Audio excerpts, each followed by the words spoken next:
I've been running Single Variety Co now for about 7.5 years. I started the business at home from my kitchen table, making jam in little pans, and we've just grown every year until we got to our jam factory. In the last 2 months, we've gone from 6 employees up to 9 employees. Even though the business has been going for over 7 years now, it feels like a new business all the time.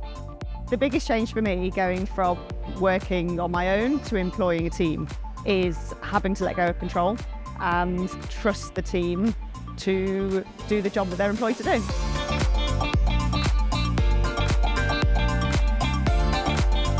So everybody that we've hired in the business, we've actually hired through Indeed. It's always worked really well for us. We've had lots of applicants through it, pop the job advert, and off it goes.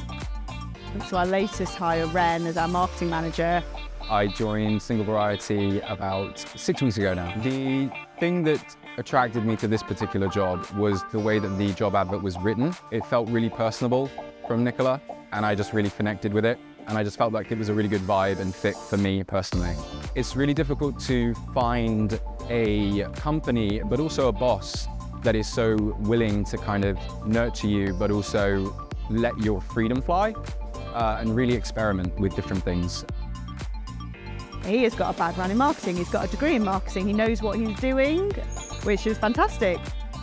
Once you're sure that you can afford to bring somebody on, then my advice as a small business owner is to employ the best that you can afford, get someone with experience, someone who's got different skills to what maybe you've got in the business, because they're going to be able to bring extra aspects in that you can't do yourself. I've always loved working for smaller businesses because every day there's so many things you have to think about, and if you don't do them, it has such a knock-on effect with everyone else. So the camaraderie is through the roof compared to a larger or a corporate setting. There was a few jobs that I applied for. None really stuck out for me nearly as much as this one. And yeah, the whole process was just really quick and smooth. I'm just really grateful that I made those steps when I did.